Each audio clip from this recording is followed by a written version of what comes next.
And I call the third meeting of the Budget Subcommittee, Review Subcommittee on Economic Development, Tourism, and Environmental Protection to order. And Madam Secretary, we call the roll, please. Senator Harper Angel, Senator Smith, Representative All, Here. Representative Bray, here. Representative Gentry, Representative Hart, Representative Lockett, here. Senator Mays Bledsoe, Senator McDaniel, Representative Petrie, here.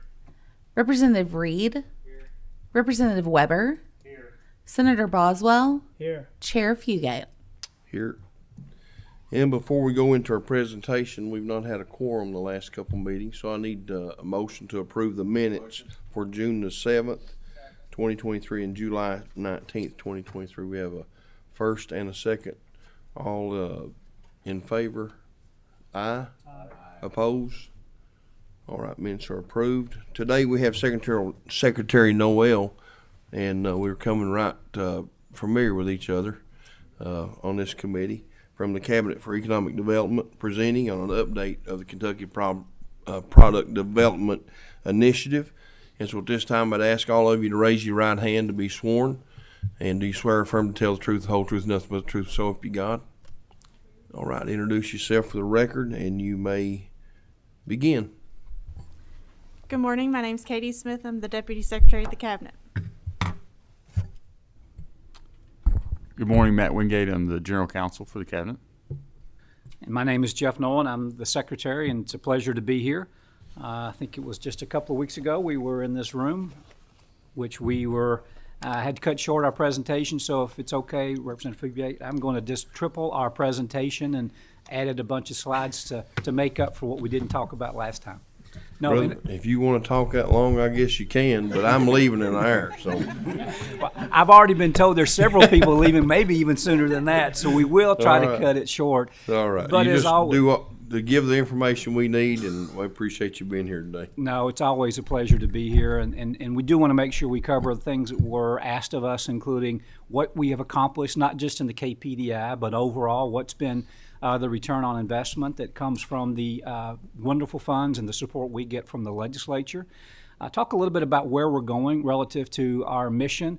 We're going to do a little deeper dive into our strategic planning process. We will give a full review of the KPDI program and talk a little bit about the numbers in terms of who we are and what we have. And of course, we'll always turn to Katie to make sure we get that right. And there was also a question asked about airports and how they fit in with the economic development strategy, and I've got a slide on that we can talk about as well. So obviously we always start this out, but I do always want to remind us, and it's important to do it. It's not about creating jobs. It's not about the things we do to help communities. I really think it comes together in terms of helping our neighbors throughout Kentucky have a better way of life. And when we focus on that and realize that's the purpose of what we do, I think it allows us to dig a little deeper, work a little harder, and as always, work collaboratively for the betterment of those folks that we call our neighbors. We're here to help. I really do believe it's important to understand economic developers have no elected role. We have no policy making power. Our job is to collaborate, work together, and find people that have a desire to make things better, and we pull everyone together to work collaboratively to do that. And so that's really the focus of our cabinet, and we have to work through systems, and I think we have to understand that collaboration is really what it's all about. But I also like to add something that I feel really good about, and that is I think economic developers working with the legislature, working with the governor's office, we need to have that spirit of winning with integrity. And I think there's a bit of an attitude in which, there is no reason that we have anything to apologize for in the state of Kentucky. We've got great people, great communities, great leaders, and when you take that attitude, you really want to go into any kind of transaction or any kind of project and say, we want to win and we want to set the bar very high. And I believe we've been doing that collaboratively as a cabinet and working together with this body. Over the last 2 years, we have had the best 2 years in economic development history for the state of Kentucky. That includes investment, jobs, and very proud of the fact that last year our average annual wage before benefits was $26.78 per hour. So we track all that, we measure that, we think that is extremely important to do. If you look at some of the top announcements, I'm not going to go through them, but you can see them. But when you look at them, it's interesting to know there's an equal proportion of new projects and existing projects. Typically, you see more preponderance toward existing. I think it's good that you have that equal balance, but it is interesting to see that over this past year, we had really an equal balance between the two. And if you go to the next slide, you see what the other projects are.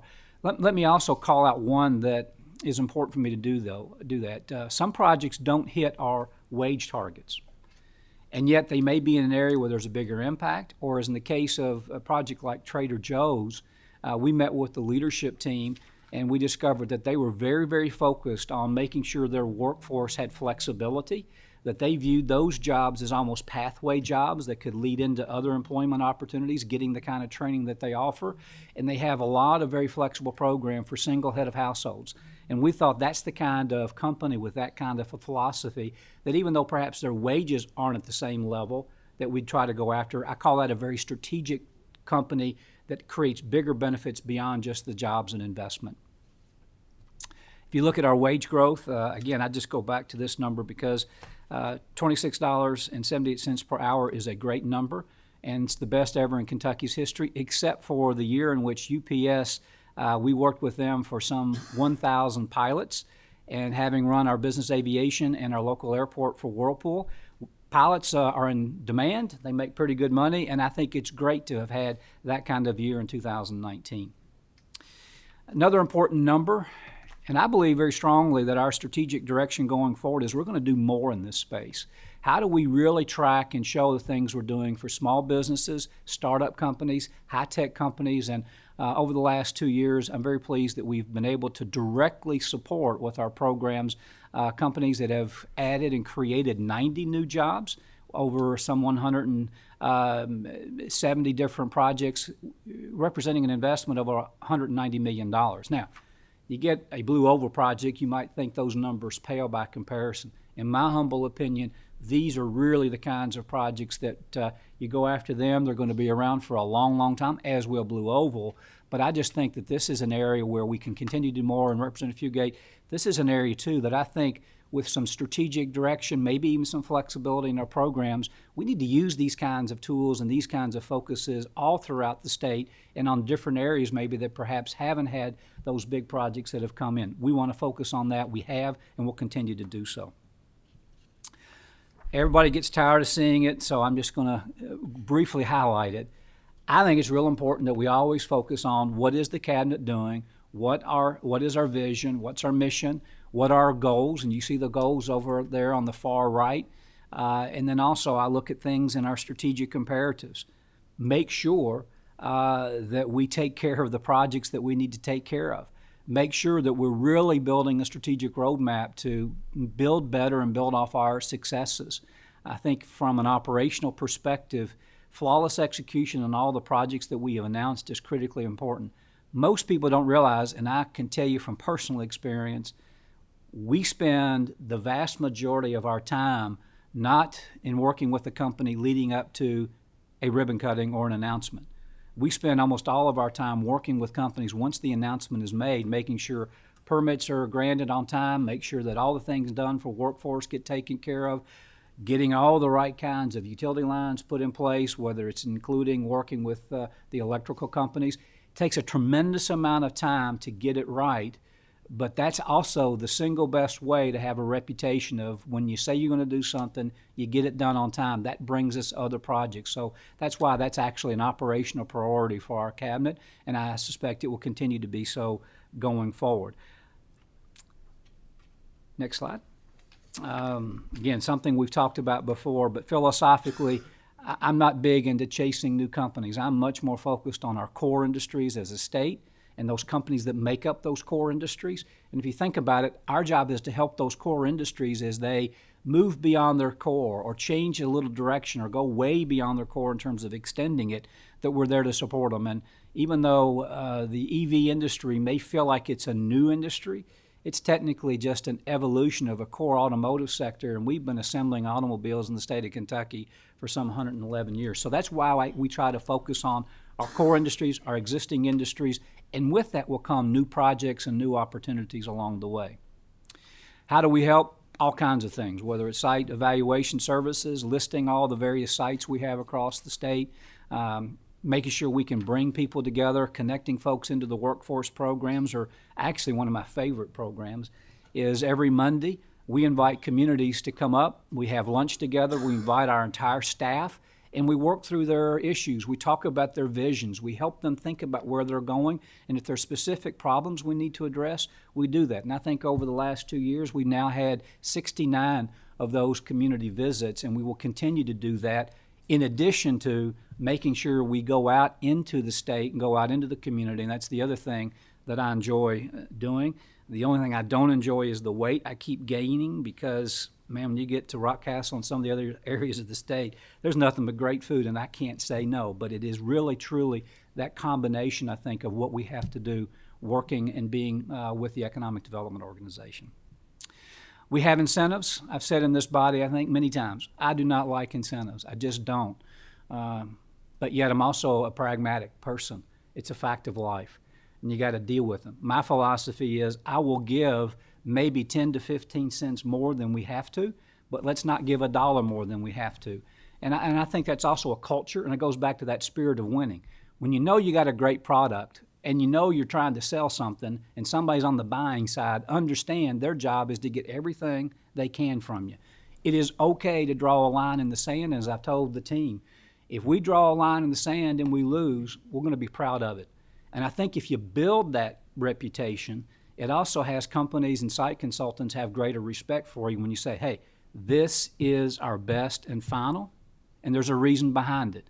And also, I'm pretty familiar with the balance sheet, and I can tell a company or an existing company, you know, if you really want to go move somewhere else, this is what it's going to do to your balance sheet. We understand that. This is why I think, again, having a real focus on doing things with metrics and measurements, including, as Katie knows, we track and look at our investments per job and all these sorts of things. That's part of our culture that we are creating, and I think it's paying dividends for us. But most importantly, we need to wake up every day knowing that our neighbors who pay taxes, it's their money that we're using, and I think that philosophy serves us very well. Lots of programs, some that will be phasing out, some that are still there.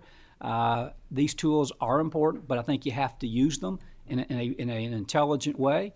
And also, thanks to the legislature and to the executive branch, I mean, these tools are not only effective, but they made a difference. We also, though, have to be realistic. Sometimes things are changing relative to what is the current tax rate for individuals. That's part of our program because philosophically, everything we do for our companies is based on pay for performance. So if they're going to generate income to individuals or to the companies, and that's really how we build our incentives, some of those may be less valuable as the tax rates are going down. That's okay. We're looking at holistic ways to address that to make sure we stay and remain competitive. And thanks to the legislature, we have funding, and our approach is we work through various organizations that we help support around the state that are involved in the innovation and working with small businesses. Again, I think it's a very important part of what we do, and I look forward to hopefully expanding upon that into the future. Love the university partnerships. Again, we do funding. We contract with the universities to help kind of bring a focus to work on all the things they have internally in their organizations. And actually, and we've seen it come together in a collaborative way to work with specific industry segments to deal with some of the issues that might be out there. And I think a perfect example is MI2, something that this group and our cabinet created, which is all the metal manufacturers coming together with their own strategy, their own needs, and the areas in which we can support them, not as a company, but as an industry. And our university systems have been very involved in doing that. I'd be remiss if we didn't talk about some of our cash programs that I think have been very, very effective. And we need to thank you all as a body for providing those tools for us under the KPDI program, or I would even say the support that we can provide for our export assistance program for small companies across the state of Kentucky. We've got a good array of programs thanks to your all's leadership, your all's support, and working with the governor's office. Workforce programs are critical. We don't want to get outside of our lane. I think the workforce agencies have that lead accountability. That's one of the reasons the Bluegrass State Skills Corporation is one of the more effective programs, because thanks to you all, that funding is flexible. And it kind of fills in the gap maybe where the workforce programs don't fit, or in a very important case, if you're working with a foreign company, that program can actually help cover the costs to send people from Kentucky to those facilities to learn the culture, be trained on it, then they come back and train others. This is a program that I believe we need to expand upon and make a even bigger part of our incentive offerings to companies, because we know the investments there go to help the people of Kentucky improve their skills. 1,100 projects that we're doing on a monitoring basis, and we've tried to break it down for you on there, and then we have all of this roll up into an annual audit. I just believe strongly that compliance is the heart and soul of everything you do, because we need to be able to look you in the eyes and come here and have data that proves that we're expending these funds the way that you intended them, and that we're monitoring that this is done in a way where companies, if they say they're going to do something, they better deliver. And back to a shared responsibility, you can't shy away from a conversation with the company you're working with and saying, if we're going to do this, we expect you to do that, and we're going to come in and monitor it. And we do a very, very good job of that in our Cabinet for Economic Development. In fact, I think it's about 18% of our team are dedicated to that compliance element as an organization. I am pleased that we're on the forefront of the EV industry. Setting aside how the policies might affect that, here's my fundamental belief. There's going to be this much money expended in an area that's changing the automotive sector. We need to lead that, because, 2 out of every 3 counties in Kentucky have an automotive operation, a supplier and assembler. We need to make sure those existing industries remain strong. And if there's going to be a shift in terms of what's happening in the automotive sector, because last time I checked, I don't think there's going to be a huge, big net increase in number of automobiles. It's just going to be the mix that's going to be changing. Let's make sure that mix and those components to fill that mix, regardless of which end of the skew it happens to be, we here in Kentucky take full advantage of it, and our existing companies get the lion's share of those opportunities. And we think that's an important element of what we have been doing at the Cabinet. These numbers and this chart and this map, I think, just speaks volumes to how we can continue to sell the state. We have a core segment here that's very successful. We just need to do that, and we're better positioned to do that than all of our surrounding states. I think real important, and the governor has led this effort, a program called Supply Kentucky. Make sure that when we incentivize a company, they Sir, look could to you Kentucky pull suppliers. the mic up closer to you? Yes, sir, I'm I don't know if sorry. it quit working or. And I didn't Going quit in talking, so I'll do a better job, and I apologize for that. That's all right. Thank you.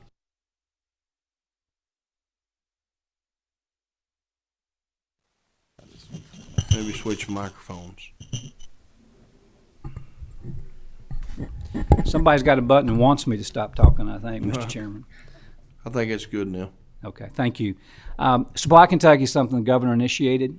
Very important program that if we incentivize a company, we want them to supply and to look to the Kentucky supply base first. So we've partnered with the Kentucky Association of Manufacturers, with the web and perfected with the National Association of Manufacturers. And this is a free tool for Kentucky companies to register that they can do business with other Kentucky companies. Let's hold up just a second. Let her check that.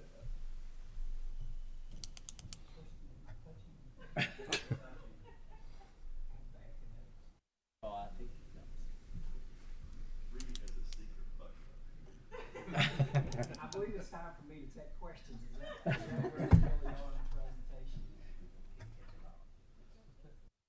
I do get going, and I sometimes get really excited about the material I'm presenting, and I really do apologize to this group. But I have a tremendous passion, and I really do believe the team and your leadership and the governor's, all of us, continue to work together for that real purpose. And so, yeah, I get all excited about.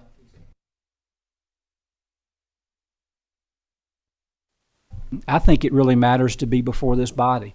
I think that together and making sure that you're able to ask questions is a very, very important part of the process. Yes, sir. May I go now? Yes, sir, continue on. I'll continue on. Supply Kentucky also is about helping companies in Kentucky be able to register on the site and use it for free, which is something that is available. We're also going to be using this site and doing more marketing and promotion of all the projects and all the locations where KPDI money has gone, so that we can tell the world, here are these projects and here's these products that we can offer. But we're also promoting it through Connects Kentucky, so that existing companies, if they've got a supplier, or if they have a need, they can see what the product is or the site that might be available for them. And then we're also using this tool to make sure existing companies can go on site and learn about workforce programs that can be available to them. I can speak as loud as I can, and hopefully you'll be able to hear me. We're good as far as we can hear you, but if it's on, public can hear. So let's wait just a few and let IT come in here and look at it, and they're on their way, right? It's not just on. So if he continues.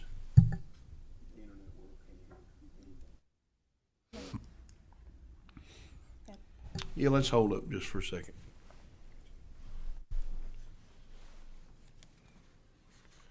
You could try the third microphone, see if it does any better. Might have to ask the committee to get some more funding to get the equipment to work. There you go. How about this? Let's go. You know, Katie really needs this microphone, so I'll turn it over to her.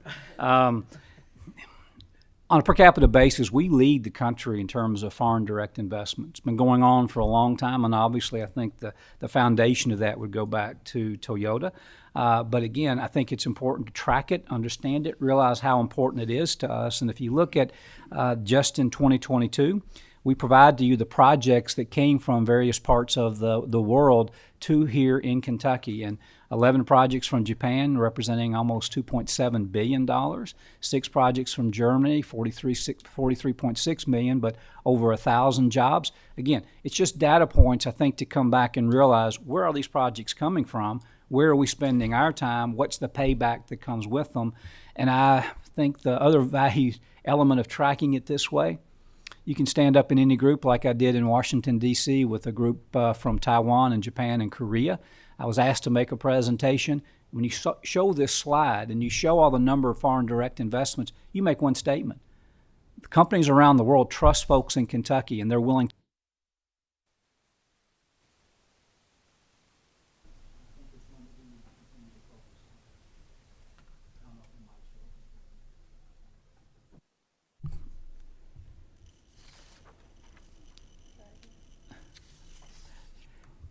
Won't spend a lot of time on this, but we were testifying a few weeks ago about multimodal transportation. We know it's important.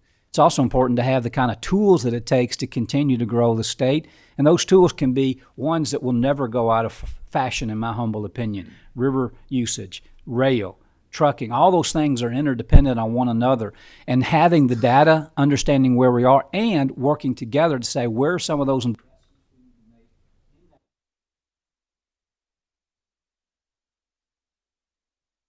Branch, our governor, all of you all, some of those huge big projects, including the road project in northern Kentucky, the proposed bridges and the bridges going to be built down around. If we open up our areas for trade, the more we're going to benefit from it.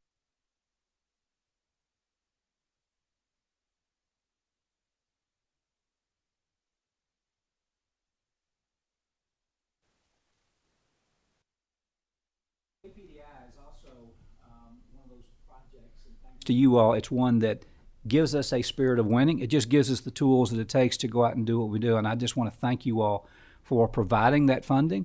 And also, as we think about it, what's the next evolution of making sure our communities have the product that can be sold to existing companies, new companies, and just as importantly, what's the product we need to bring folks to live in those areas as well? And I would say that the product development initiative, its focus can and should be on things beyond just industrial sites. But what can we do to build ecotourism? What can we do to build physical development in tourism areas? Maybe there's quality of life things that can be invested in. All that's part of a formula that helps.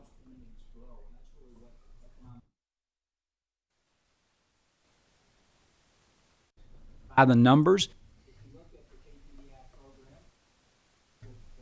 you can see that we had pilot projects and what some of the investments and things were, and then what we had in terms of what I call the KPDI round one that took place last year. Hear about we do a tremendous amount of due diligence to make sure that before it's confirmed, everything that needs to be done to make that project occur gets done, and that's for the betterment of the community.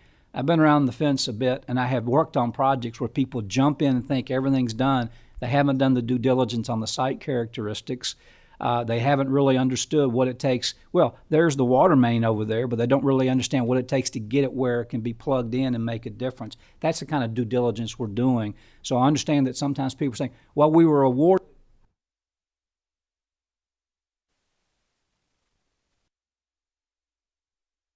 forward in the right way. The pilot where they were across the state from kind of a dispersion standpoint, and I'm going to go do this an old-fashioned way. No, I can do it. I might take up a collection play. Feels. Next slide. If you look at the pilot projects, great success, and I'm going to turn your eyes to the bottom number. We had 20 projects, $4 billion investment, 3,500 jobs. Our job is to make sure that the KPDI, as it's rolling at now, has a payback and has the kind of return that it needs to have. And that comes, I think, sometimes from realizing it just can't be dirt. It's got to be a holistic approach to that product. Next slide. Round two, we have approximately $65 million available. We had 70 applications come in. 11 of them are regional, where we've got more than 2 communities working together. In several cases, we have 4 or as many as 8 communities coming together on a joint application, which I think is fantastic. I'm also going to tell you that where we are today with the applications that we have received from where we were before, the quality and the depth and the thought in those projects are outstanding, and they're just much different than they were even before.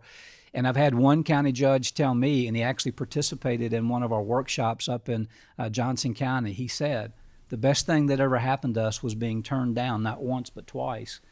We actually got a free consultancy out of it, and now they've got a tremendously strong application. That's been the benefit of how this program was designed. Round 2, letters of intent. Again, we just wanted to show this in terms of the dispersion across the state. And we also had a few letters of intent that we thought we were going to get. We're still working with those communities. In fact, we have visited them here recently. They've got some good, strong projects. They just weren't quite ready to submit them. And I think that's also a good sign that there's things that might be out there in the pipeline going forward. We've talked about this. It's real important if you think about the success we've had as a state in economic development. How do we really have that strategy going forward? What's the changes in the world mean in terms of an economic development strategy? And so we have retained McKinsey. They've done a lot of great state economic development organizations. Their intent is not to come in and develop a plan that gets into the knickers of other organizations, but rather says, here's how we should work with those organizations. Here's who should be in the lead. And we're doing this project in partnership with the Kentucky Association of Economic Developers, the trade association for professionals in economic development. Doing this project together means the outcome will be what are the top 10 things that economic developers should be focusing on, what it is they need to be doing, and also what are some of those playbooks that we can do in terms of consistency throughout the state in terms of how we go about working on economic development initiatives. That said, we also are going to have a very, very strong focus on the unique elements of what makes every community in Kentucky special and unique, but also what are those interdependencies. And if you go to the next slide, we know that we've got to have pillars that come out of this strategy, and that includes innovation, entrepreneurialism, working with small to mid-sized companies, working with existing companies, ecotourism, workforce development. All those are going to be pillars that will come out of our strategic planning process. And now, Miss Katie, I'm going to turn it to you. can talk about numbers, but she's better at it than I am. No, but I'll try. What we wanted to present today was our actual spend for fiscal 2023. For our recurring costs, for personnel costs, we spent around $12.5 million. Operating costs was $1.9 million. And for our regularly recurring grants, we spent $13.7 million. There were also some non-recurring grants and line items in the budget. So we did spend $89.4 million on 7 line item projects from the budget, as well as $330 million for a couple of our forgivable loans. And then we did start with the first round of disbursements for the KPDI program. We've only spent $750,000, but I can tell you since July 1st, we have spent more. So those projects have been approved, and we're starting to disperse the round 1 KPDI during this fiscal year. So in total, our cabinet spent around $449 million during fiscal 2023. And then the budget for fiscal 2024 is on the next slide, and we've got $14.2 million for personnel costs, $1.8 million for operating costs, and $15.9 million for our recurring costs. We also have in our capital budget $15 million to go towards our cash programs, which are our KEDFA loans and grants and our Economic Development Fund programs as well. And then we would also like to show our slide, and I'm going to steal part of the Secretary's story. When he was here previously and worked at the cabinet, we had over 140 employees. Now we're down to 68. We are a small and mighty team. We do have a budget cap of 85.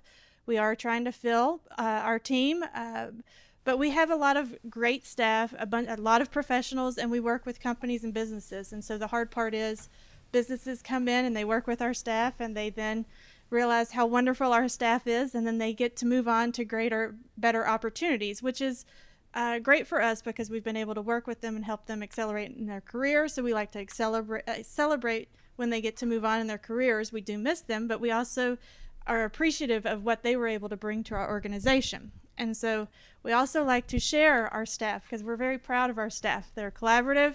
We're proud of the customer service that they provide. That is one thing we do pride ourselves at the cabinet, is on our customer service. And our team is a wonderful team, and we brag on them quite a bit. So I'll pass it back to you to brag some more. No, I just think it is a great team, and yes, we're much smaller than when I was somewhat in this role a long time ago, but that's good because I think if you're thinner team, you focus even better and you make sure you identify what are the priorities, and we do that. A couple things that we have done, and it's just a reality, as Katie said. We have a lot of folks that come to work for us, and when they work for us a couple of years, there's a lot of entities and organizations that want that talent. And that's okay. I think you lean into that. That's part of our culture, and I actually think it's one of our selling points. We can sit down with a young talent or someone who's looking to make a career change, and we can say, if this is where you want to be, we want to be able to show where you can be inside the organization, but if you choose to move on, you really need to learn this, and that in order to be able to achieve what it is that you want to do. And I think we've also made some structural changes with your support. We've built in some career ladders, especially on our project managers, because I think it's real important that people see some movement and some recognition of what it is that they are doing. And I think you can do that. And we've built these ladders not only in saying this is where your next step can be, but we've defined in a very robust way, here's the extra added responsibilities you have to be able to take on, and here's the leadership attributes that you need to be able to show. And so we're building that in and doing a lot of work around that space. And because about 18% of our team is built into compliance, we're very proud of that, and we don't shy away from it. And I think it's more important that we have built a way in which our legal team, our compliance team, our project manager, we have integrated everyone so that we have no boundaries. And there's some basketball coach in Kentucky that talks about positionless basketball. I really believe that economic development needs to be positionless. I think everybody needs to be included and everybody needs to be a part of the process and work on the projects. I don't believe in silos because I think our team is too small and the impact and the job is too great to have that fundamental philosophical approach. But that said, I do also believe that one pager you saw, and our team sees it on a regular basis, and we talk about it every quarter. We need to have goals, we need to have numbers, and we need to talk about how we're doing and how we're delivering on that goal of 500 and something contracts that we're going to bring forth. And as I was asked by a couple of team members, well, how did you set those numbers? I believe strongly that if you had the best year ever, you don't back away from it. You still have stretch goals. And things can change and you deal with them, and we can be very candid about that. But I just don't believe that you take 1 year and then back away from it because you had a good year. I think any year's got to be such that the next year is stretched beyond even what you've done in the past. And I want to compliment the team. They haven't shied away from it. They've, I think, relished it. And most importantly, I believe that the folks who have left us not only told us it was the hardest decision they made, they have become some of our best allies and best resources and best what I call non-paid advocates that we can reach out to help them be a part of whatever it is we're working on. So a lot of things that we talked about, but it comes right back down to leadership, strategy, structure, and process. So we've got to have great leaders, and I have developed the leadership model for every individual, even if they don't have people that report to them. Everybody's got to be a leader on the economic development team. And I think our strategy has been good, but it's going to be even better having someone come in from a third party, work with all the established organizations, and understand what is it that we really ought to be doing in that roadmap. And from a structural perspective, our body, our work, and our very open, hopefully, and you feel that, transparent way that we work with this body, with the entire legislature, how we try to work with all the local community organizations and all other process partners. I believe that structure is all about collaboration and process. We have lots of processes in our cabinet in terms of we have milestones, we have dates that we meet, we have people that have to deliver on certain things. And again, I think that's part of the culture of having a team that is all about a spirit of winning with integrity. And it comes from a belief that when you believe in us and provide us the resources, and the governor provides us the support, our job is to be good stewards of those resources and to earn your trust every day that we will continue to do the things in the right way for the right reasons and bring in results that help our neighbors throughout Kentucky. I know there was a question about aviation. Representative Fugate, when I first went to Michigan, one of my tasks was an airport. We created an airport authority, brought in a bunch of governments that hadn't even been part of it, created a structure. We actually extended the runway. I believe very strongly the general aviation airports or commercial airports are an important part of the fabric of any state. I think they are important elements of your economic development strategy. I won't go through the jobs and all the investments that are there. We were asked, do we have specific programs for aviation projects? We don't typically, but we also have those tools that you have provided to us that can be directly connected to investment and job creation. And we've used those from time to time. And I think that's an important element of what we do, because with airports, sometimes you can get excited and start investing in them and not see a direct payback. There has to be a strategy for all those airports. And I do believe whether it's the land around an airport, can it be an industrial park or a job creation user, it ought to be looked at.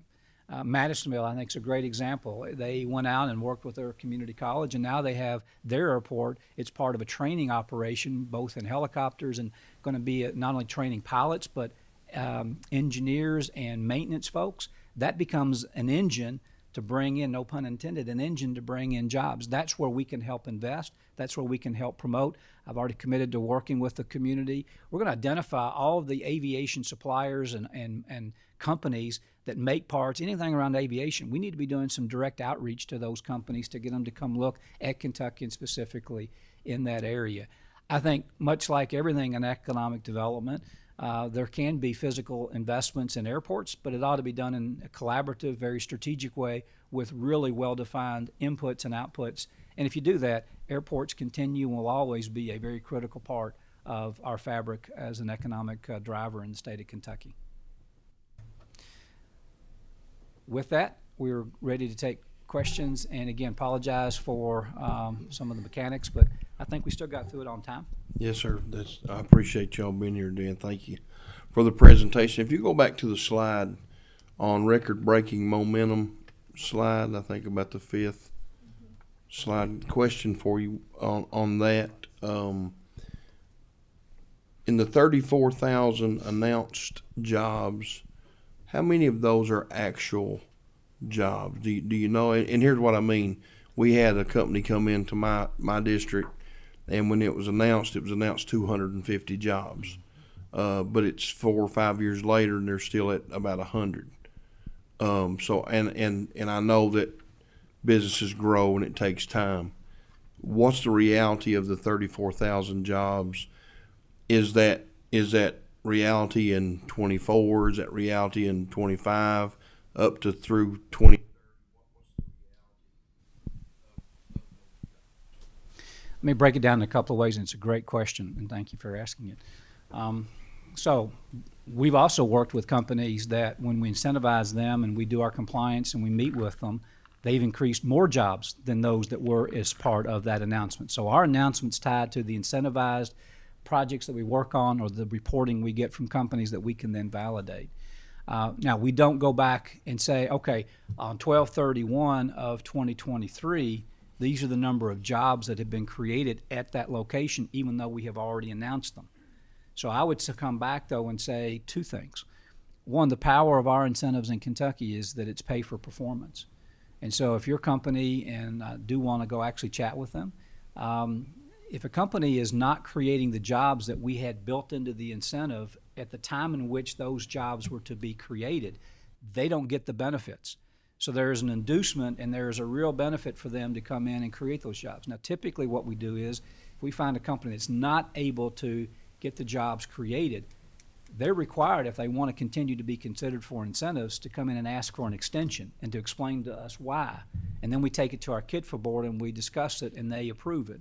But we don't go back then and say, now let's readjust the numbers from before, because that would also mean for those that haven't created, should we be increasing on those that went over and above that number? But that being said, the validity of those numbers do fall into those 1,100 compliance projects that we undertake. And for the vast majority, the companies that have been announced have created the jobs and have done it on time. And there will always be, just the nature of business and the nature of the economy, some facets of those jobs that haven't been able to get them created on time, but it still looks like they're going to be able to achieve their plan, and a lot of them have exceeded.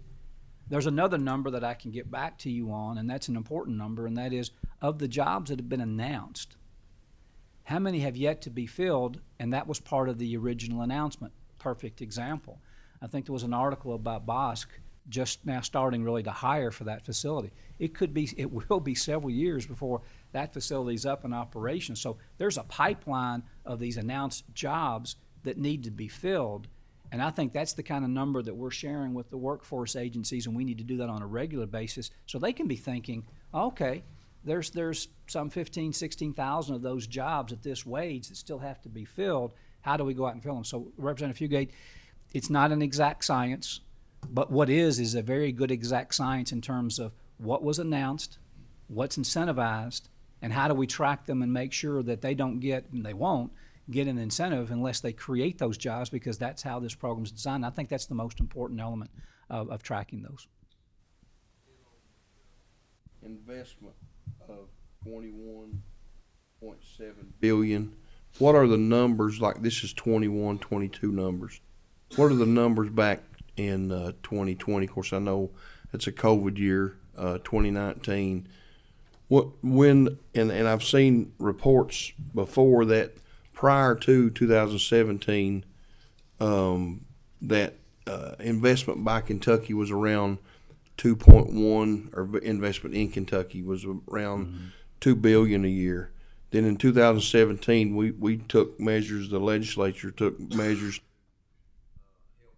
with the workforce and right to work and all that, and then it jumped that year up to about $8 billion, I think, and then has stayed right in that area, 5 to 8, for the rest of the years. What is the numbers?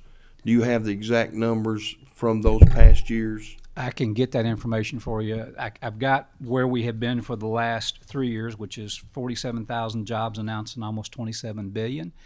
I think also it's important to give you those numbers and information to also show what were the highest levels of investment in jobs and what were some of the lowest, and that gives you a better answer in terms of what is that average annual.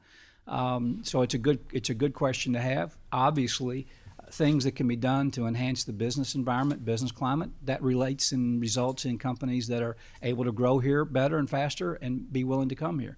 I think there's also elements coming out of COVID that there was a big spike in investment, And there are certain industries, and I'm going to go back to our core industries as a perfect example. Those industries have started to move beyond their core, extended their core, and their investments have gone up. And I'll use the metals. That's a perfect example where we've had really strong investment, both existing and new, of metal companies, stainless steel companies that are leaders in the world in terms of bringing in and recycling materials. But that took an investment in the kinds of furnaces, the kinds of facilities, and including the kind of talent that they need. And so I think what we've seen also is, in addition to the business climate, in addition to great leadership from our executive branch, also we've seen by having the right core industries and supporting them, we've had core industries that have been leading all sectors relative to the level of investment and what they're doing to change the concept and or complexity of their business itself. And as an example, metals companies doing more and more recycling, that's resulted in some pretty significant and some pretty, what I would call, consistent levels of investment and job creation. So we'll get you those years and get it over to you by the beginning of next week. Yes, sir. Yes, sir.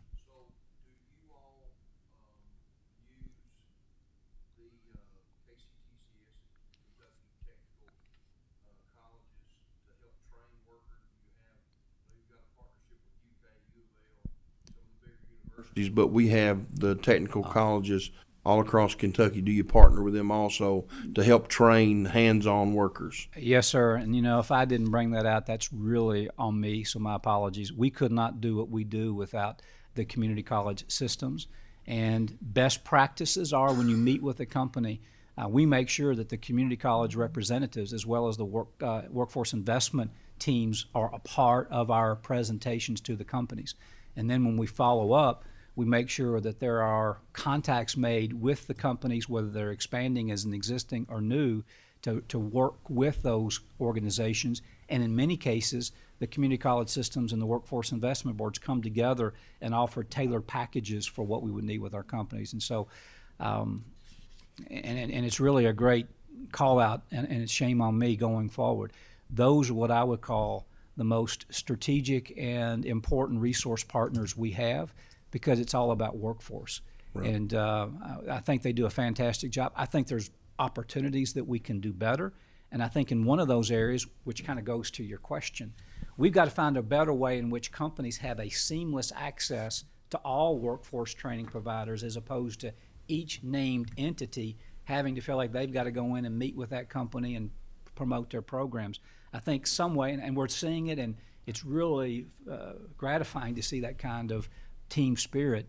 You're seeing more and more where it's just all the workforce providers that go in, roll up their sleeves and say, here's what we need to do collectively. You take the lead on this, you take the lead on that, so that we can work with that existing company. But we do that, we wouldn't be successful without them.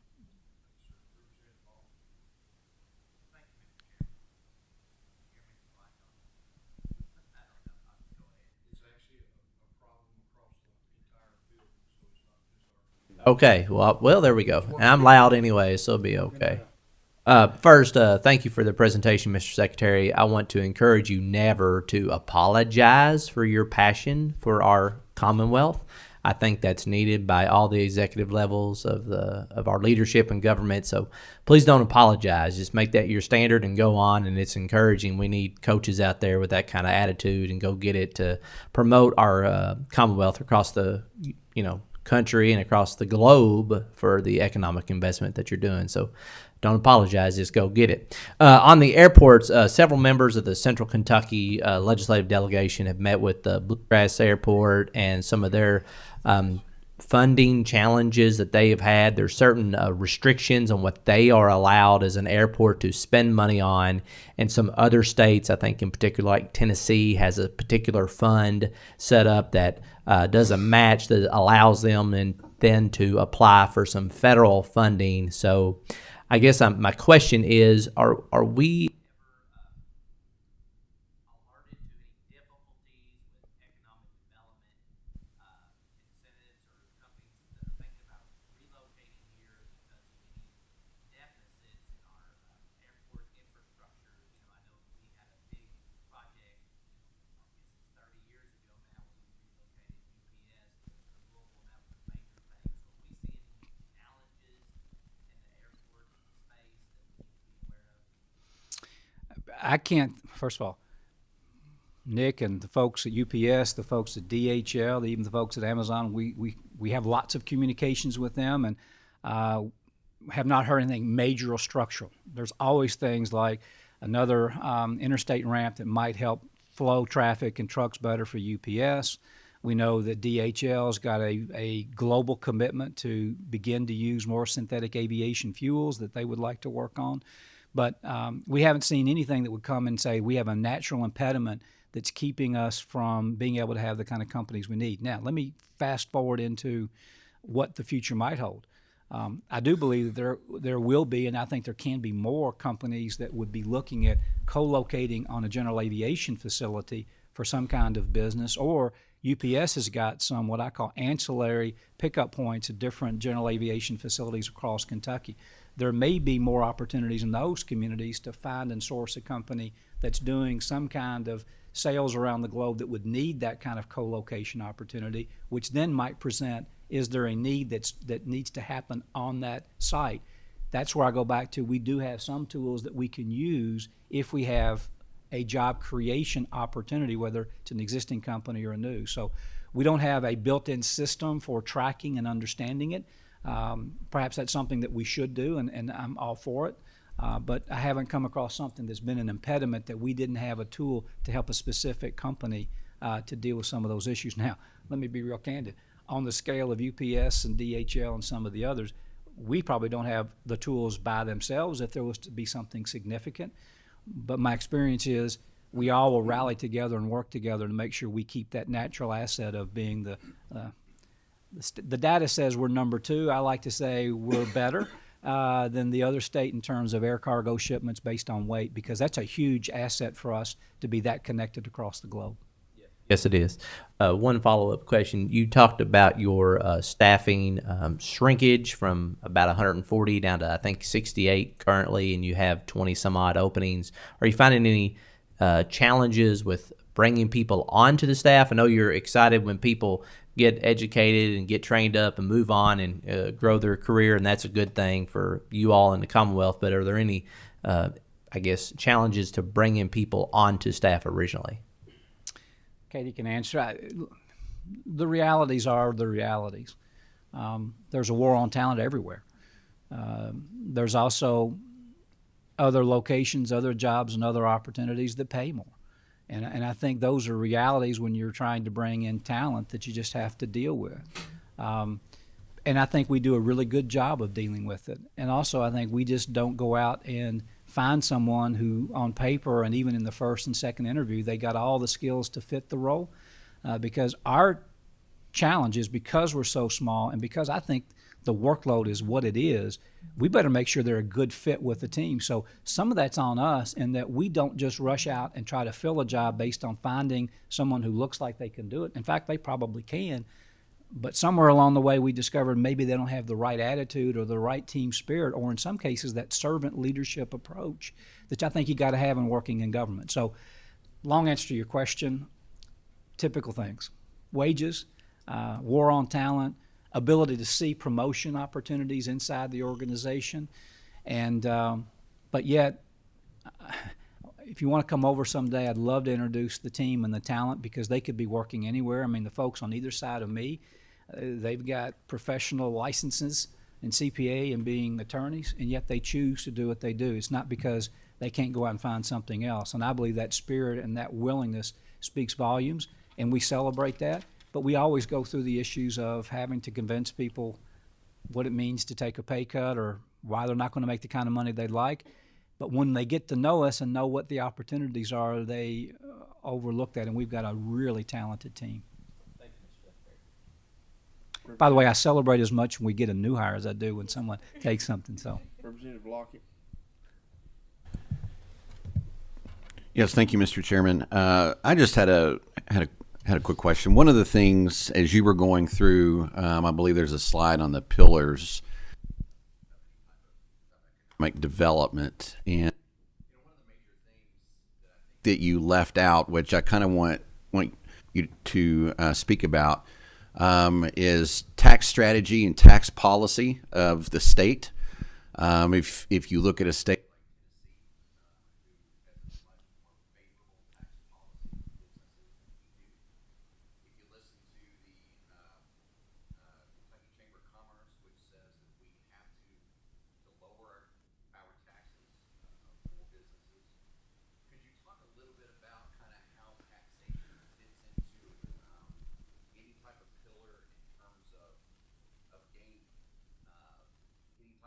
but also what you're hearing on the ground, if that comes up in terms of a business choice of whether. Great question. First of all, you're absolutely right. It is a pillar to a business decision, but it's outside the realm of control or influence that we have as an economic development cabinet. That's why we don't address the issue of tax policy. That's to this body and to the executive branch. And so we choose to try to put our energies, and we've asked the consultant to identify the areas in which economic developers have the ability to have impact. But I'm still going to answer your question because it's a great question. The one thing we hear is that sometimes companies drink the Kool-Aid, and let me explain what I mean by that. There's taxes in every state, and we've got a grid of all of our surrounding states in terms of everything that a company would pay in taxes. And that can be everything from sales taxes, obviously, but some states have equities taxes. Some states have taxes on debt. Some states have higher taxes relative to unemployment insurance. I mean, there are so many things that get into the issue of taxation that the companies we work with maybe have heard that, and we have to explain how the tax systems work and show that there may be some states that can be more competitive. There are some that are not, and a lot of it depends on how you structure yourself in Kentucky. So I would say that it's always an important element. That's up to this body to deal with. Our job is to help use all the tools and information we have to still convince them to come to Kentucky, and we do that. Having worked for a large corporation, I will give you also my fundamental view. Taxation and the level of taxation probably is even more important to small and mid-sized businesses because revenues are even tighter. But I've always believed, and it was our philosophy at Whirlpool, we don't want to simply go to a low-cost state. We want to go to the best cost that provides the best services and the best returns. And that's one of the reasons I'm not capable, nor would I be, to ever run for public office to do what you all do. Those are the tough decisions you have to make, which is the balance between tax code, tax policy, tax rates, and what's the value and benefit of all those services that come in. Because what we typically hear from companies after you have that initial conversation on tax and tax rates, they're looking at more of what's the cost, total cost. And back to your question about the community colleges and the technical programs that we have, more and more today companies are really focused on what's the value of the workforce, what's the services and tools you can provide to us, because those factor into the decision that we make. So, Representative, I'm not sure I'm answering your question because I think it's not just one issue, it's a holistic approach. Tax and tax policy is obviously a critical component, a big decision factor with companies, but in terms of the economic development decision, they look at a lot of other factors, and our job is to make sure they see that value in the other areas we have in the state. Thank you. Do you ever, in terms of your conversations, do you ever have any companies that would say all other factors equal in terms of, say, Kentucky and Tennessee? Would they ever say something in terms of like, well, we're going to choose to go somewhere else or choose to go to another state because of the tax policies in another state? I think when you hear that answer from companies, they typically give several items, and absolutely, they will make reference to what they believe to be a tax issue or a better benefit they get from another state. Typically, what they actually do with us, though, is they come in and say, "Look, we'll consider Kentucky, but you got to give us more incentives and more upfront benefits." And typically, that's where we find that we lose out more often than not, is the level, the total package of the benefits and the way they're structured compared to Tennessee and surrounding states, as opposed to the tax policy issue in and of itself being the decision factor. Mm-hmm. And again, I'm not shying away from it because, again, having worked in the business side, having owned my own companies, taxation is a big decision factor for any company. But I do believe that it's tempered against and or balanced against a whole set of other issues relative to that total cost and total benefits they see from a locational decision. Usually what we get, and I'm going to make some bad calls, but hopefully I'm making more right calls than not. I love to look people in the eye when they come and they start hanging out their hands saying, "You got to give me more money or else we're going to go somewhere else." I'm prone to look them in the eye and say, "Then you need to go somewhere else." I apologize, but that's my philosophy. I believe if you give them a fair package with all the right tools, you're going to win some and you're going to lose some. But sometimes I think if all a company is after is that incentive, or all they're looking for is where they want to have a lower cost in terms of the taxation, and they don't see the benefits of the kinds of workforce and the other things that we have, and I'm going to be really candid on this, the kind of investments you all have made in new roads, new programming for our high schools to do career tech, really companies that you want to have for the long term, they look at all of that and represent, and they also still look at the tax issue for sure, but it's a balance. Thank you. Senator McDaniels. Thank you, thank you, Mr. Chairman. Guys, let's just go to two quick ones here. First of all, and I'll ask them both, and then you can just kind of answer. When do you anticipate the second round of KPDI grants notifications to begin to go out? And then secondly, if you could touch just briefly on the SBIR grants and STTR, and if there's anything at the state level we can do to make those more attractive. Great questions. I'm going to give my general answer on when we're going to announce on KPDI. I have to temper myself because it's a process approach, so Katie, make sure we do it the right way. So for KPDI, excuse me, they're doing site visits in September, and they're supposed to get recommendations over to the cabinet by the end of October, beginning of November, and then I believe we will be doing our due diligence. So we anticipate hopefully having our first kind of round of approvals in January, likely at the January KEDFA meeting. We'll see. Maybe that we can go quicker than that, but that's just, we're hopeful, but we want to set the stage for that. And I want to point out one of the time constraints on that is it's a two-step approach. And back to the judge in Johnson County who participated in the workshop, you want that approach, and that is it takes a little time for the consulting team who we've contracted with that actually works with companies on making those site decisions. They go in and actually visit with the community, and they put them through an exercise as if it's a company coming in to look, and that just takes a little time to get scheduled. We also, and be happy to show it to you, we don't just simply say, well, that feels good. We have so many different metric levels we look at relative to the payback, relative impact, workforce. Those take a little time to assemble and make sure we get them done right, and then the actual formal announcements do take some time to move into the due diligence phase. That being said, it's one of the reasons I handed the mic to Katie, because I would have said something I probably shouldn't have, which is I want to move as quickly and as fast and humanly as is possible. And yet I know they have to have a process. So now the second question. We'll double team on that one as well. SBR, STTR, so we are a state match. We do matching of the federal programs, and so we do 2 rounds each year for SBR, STTR program. I think we just announced, was it 9? I think 9 projects for approval. So I think we have $1.5 million possibly in the budget for our SBR, STTR matching program. Always open and supportive of getting an increase in the funding for that, but for those applicants under those programs, they do have to have federal program approvals. So any help we can get in getting those projects approved at the federal government would be greatly appreciated as well. But we do have projects that we work with to try to assist them on that as well. To exhaust those funds, yes. And if I could just add real quick on the SBIR, we're also kind of making an initiative to get more DoD participation.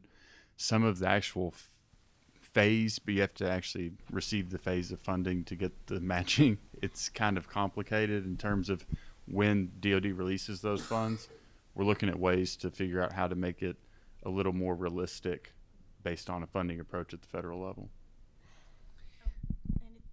I think one other thing I would add is it's a great program. There's some complexities the federal government puts into it. I think the state match is one of the key things that enabled us to get the $117 million award.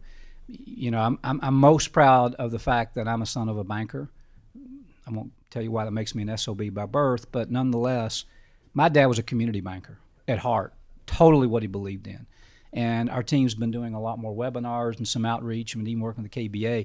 I think the real heart is we've got to do a better job and work even more closely with our bankers, especially our community bankers, because that's where I think these tools can be even leveraged more and worked more. And that's just one of the opportunities that we're working on. So the Secretary's talking about the SSBCI 2.0 program with that. That's also a federal program as well. I do want to point out with the SBR as TTR, because they get approval and it takes time for the reimbursement and the disbursement and all that to occur, because they have to actually perform to be able to receive their disbursement. Sometimes those projects do cross fiscal years, so you may not see the full $1.5 million dispersed in 1 year. So we do thankfully have carry forward ability for those funds for those projects, because we do approve them and commit them in 1 year, but they may not be dispersed until the next fiscal year. So that's important. Senator Boswell. And let me remind everybody, we got about 9 minutes. We have to be out. So we've got 2 more to ask questions. First of all, I truly want to say that I'm thankful for the way that you're managing your department. It's the first time I've heard since I've been in Frankfurt the type of major reduction you've had in your staff. I think possibly your department could be used as a model for some other places, because as we go forward in the future and things get tight, I think that we're going to make sure that everybody's running a tight ship, and it seems like that you're doing it, and I congratulate you on that. I also want to say that I like what you had to say about incentives. I think for years we were giving a lot of money away, but it wasn't necessarily what people want. Not that they don't want the money, but a lot of they have other problems they need help with, like planning and zoning, infrastructure at a particular site, and other things of that nature. So I like what you said, but I think when it comes right down to it, I think what need and what they want help to get their project completed so they can start business in our state. And the third thing, I want to follow up on kind of what Representative Lockett said about taxes. I know the state taxes are an issue for years. We saw businesses lined at the state line between Kentucky and Tennessee because of a right-to-work law and because of our state income taxes. But I'm also seeing another concern from industry that I've seen for a long time. It has to do with local taxes. Some of our communities are getting up to as much as almost 2% for local and net profit taxes. And I was just curious as to see if that's been a problem in some cases, because even in some communities, the difference between the county tax and the city tax is creating some competition. And then the last thing is part of the tax question is that I see problems across the state for companies that those sometimes are impediments in companies being able to accomplish a project. So, do a little comment just on that. Yeah, back to the issue of taxation. Again, having come at it from the business perspective, at least what we always felt at Whirlpool, taxes are going to be taxes. We hated complexity and we hated inconsistency. And I will say, even in some areas where you've got maybe a distribution facility that's in one part of the county and your operations in another, and yet you got 2 different tax structures, that adds complexity. Whenever you add complexity, it actually adds costs to the company. So I'm not here to talk about tax policy because that's not my role, but I am going to share with you, we hear that. We hear that also as we try and address things like what most states have, which are property tax abatements, whereas in Kentucky, it's a convoluted approach in terms of having to use IRBs. But that's an editorial in that taxes are taxes. Companies can deal with them. They want them to be as low as possible. They want to get the best return as possible. But man, complexity is also what is another issue for them in terms of having to address it and comply with multiple different taxing jurisdictions. That's always a challenge and an issue. So we need to deal with that. Planning and zoning, without a doubt. If planning and zoning can't be confirmed and committed to a project, they will cut it from their list and not come there. And back to the issue of complexity, there's another side. Businesses hate uncertainty. And they just got to know that if we're going to come, when we're going to get the certificate of occupancy on the building, and that's led up to getting the planning and zoning and things that need to be done. And I'm going to give this governor credit. A lot of you may not know, he's directly involved once a week on where are we on all the permits necessary for these companies, all companies. And if we hear of a problem, he's engaged in it, because making sure that if we commit to something, we got to be able to say speed to market and first to get these permits done and on time is appropriate. Never cut the corner in terms of compliance in the right way, but getting certainty out there is. And another thing I would share with you, Senator Ball, as well, back to the issue of complexity. While there's certain what I call universal national codes that you can choose on building codes, planning and zoning tends to be somewhat unique locally. And the more that can be consistently and how it's addressed and handled, is beneficial for companies, because uncertainty and not knowing when things can be done on time is really the nemesis for any business decision. Well, thank you. So I just like one more comment. I'm concerned as we go into the future, as the legislature continues to work to lower our state income tax. It seems like to me it might be an opportunity for local governments to continue to raise their net profits and occupational tax. And I think as a legislature, we're going to have to take a look at that, because if that gets out of hand, they're essentially undoing what we are doing by lowering the state income taxes. Thank you. Thank you. Representative Petrie. Thank you, Mr. Chairman. First, anything on tax, I'll be glad to talk with anybody anytime. It's a lot of complexity to it and good issues raised. Secondly, thank you.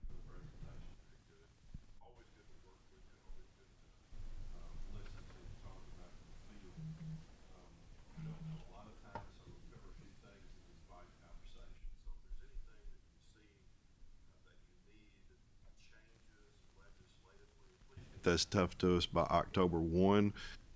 If at all possible, especially if it's got any kind of physical impact, even if it's programmatic change, just talk with us and get that to us before October 1 if it's possible. Right along that same line, it appears that historically we have focused on manufacturing and industrial base, and that's really what CED is charged with focusing on development. As we wean away from individual income tax sourcing over to sales tax, you really have no statutory authority to work on development in that arena. Is that correct? I wouldn't call it statutorily. I'd say some of our incentive programs, the way they are designed, are typically more heavily weighted towards investment and then jobs, because it's a two-tier approach for most of our programs. Sales tax benefits in terms of materials and qualifying investments being made. Well, I'm talking about in particular sales tax generators. So manufacturing facilities don't generate sales tax in the way that it generates income tax. Correct. I'm looking at some way to allow CED or focus CED over to how do we deal with sales tax generators. For instance, if you're talking about a particular retailer, which is a sales tax generator, that's going to generate an estimated $10 million in sales tax a year, just saying, then that would be something that CED might be able to engage with and develop and recruit those type generators around the state. I don't know of any statutory mechanism that allows you to do that right now. You are correct. In that question, I just want to make it clear that Yeah. we are allowed to use our incentive tools, not for retail, but for other projects, but they are designed such that they're really more weighted for heavily capital investment. But to your point, I think there's other kinds of industries that can generate sales tax, especially sales tax on services. And I also believe there's a lot of high-tech, innovative companies that are out there that we ought to try to either incubate, grow, or attract in, and being able to always look at what is a pay-as-you-go approach. And sales taxes on a pay-as-you-go could be in arrears and say, we look back and these are the kind of sales taxes we know you generated. Here's how you may be sharing those benefits as an inducement. We know those are some opportunities that might be looked at. And I know we don't have a lot of time, but there's a lot of things that can be done in those kinds of companies that can be part of a community development activity or a tourism activity that generates benefits from a community development I perspective. think that conversation would be welcomed.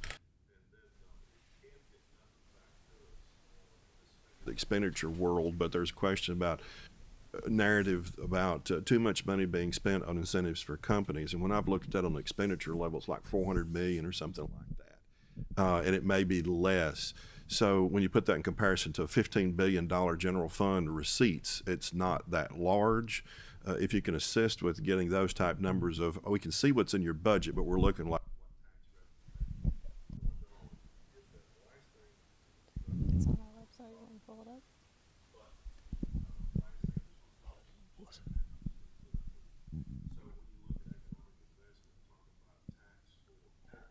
Opposed to individual. If you look, and thankfully,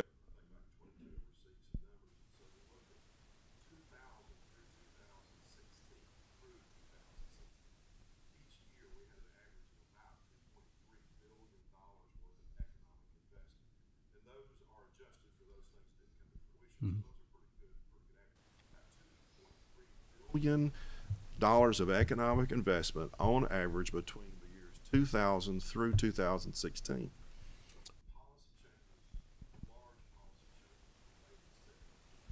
The General Assembly, and those policies seem to be paying off, because in that year I think we went to about 8.5 billion, and if you look over the 6-year period of 17, 18,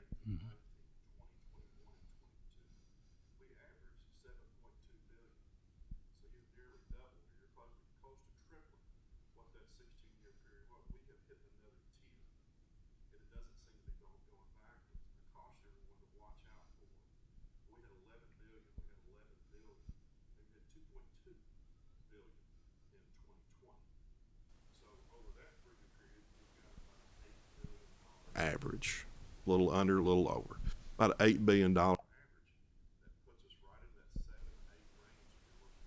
6, you're still at that 7 to 8 billion is what you're looking at, which is still 3 times at least what it was in the 16 years past. We're at another tier. If we just, which I know you want, just chug along and not try to break and try to break, we've got economic investment.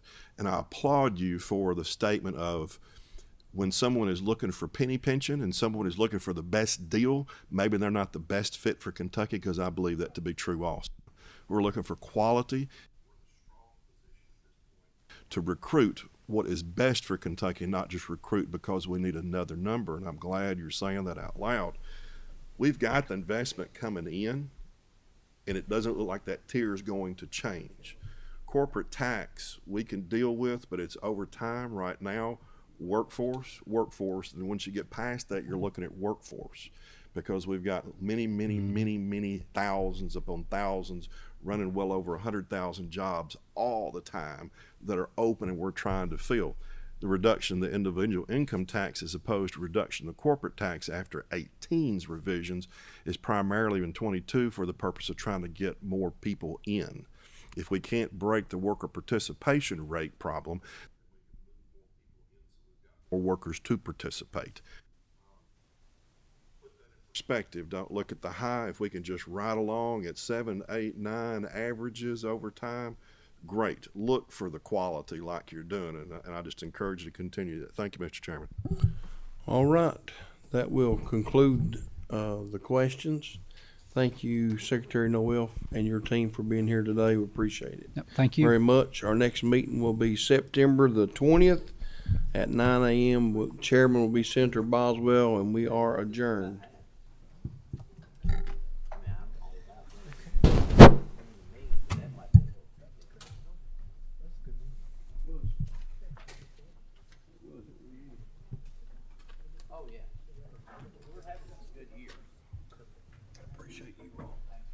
I'll see you tomorrow morning at 11:30.